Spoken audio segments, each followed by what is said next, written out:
On November 22, 1963, the world stopped. President John F.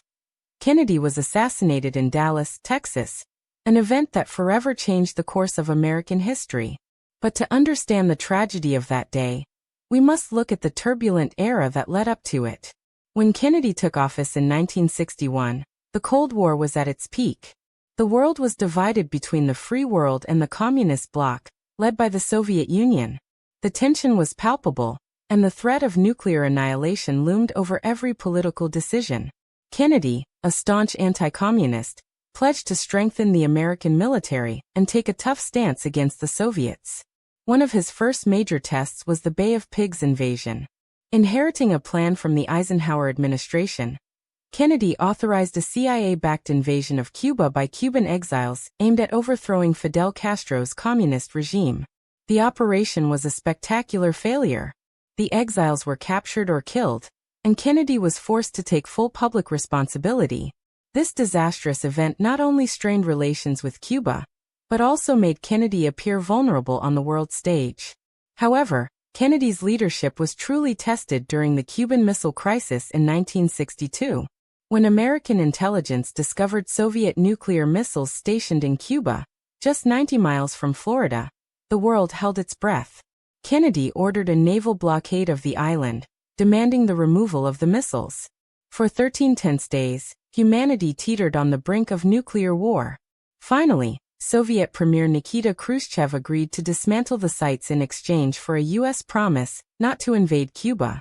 It was a defining moment of Kennedy's presidency, showcasing his ability to remain resolute under unimaginable pressure. Despite these foreign policy victories, Kennedy faced mounting challenges at home. The Democratic Party was fracturing over civil rights, and Kennedy knew he needed to unify the party to secure re-election in 1964. Texas, a critical swing state, was a major concern. Many Texans strongly opposed his civil rights platform and his handling of foreign affairs. To mend these political fences, Kennedy embarked on a two-day tour of Texas in November 1963. The morning of November 22 in Dallas was bright and clear. Kennedy, accompanied by his wife Jacqueline and Texas Governor John Connally, rode through the streets in an open-top limousine. The president had specifically requested the open car, wanting to remain accessible to the thousands of cheering citizens who lined the sidewalks.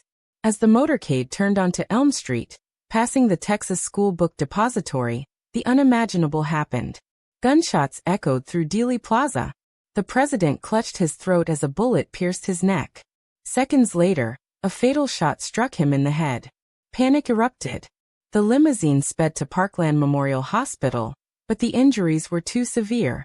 At 1 p.m., President John F. Kennedy was pronounced dead.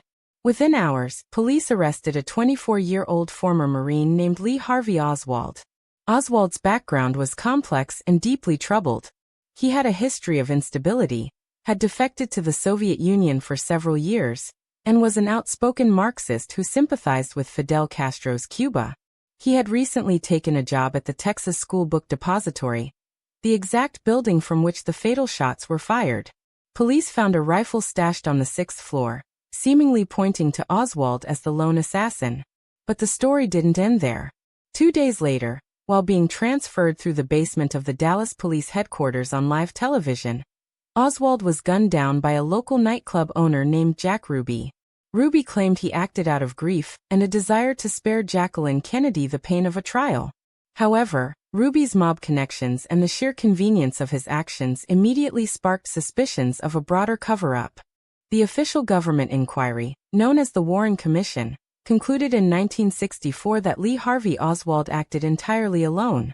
They determined he fired 3 shots from the book depository window.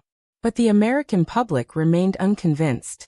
The Zapruder film, a home movie capturing the assassination, led many to believe that a fatal shot came from the front, specifically from a grassy knoll, suggesting a second shooter. Theories multiplied over the decades. Was it the CIA, angry over the Bay of Pigs? Was it the Mafia, seeking revenge against the Kennedy administration's crackdowns on organized crime? Or was it the military-industrial complex, fearing Kennedy's reluctance to escalate the war in Vietnam? While the official narrative holds that Lee Harvey Oswald was a lone gunman, The truth may remain forever shrouded in the shadows of Dealey Plaza. What is certain is that the assassination of John F. Kennedy shattered the innocence of a nation and left a void that still resonates in the American consciousness today.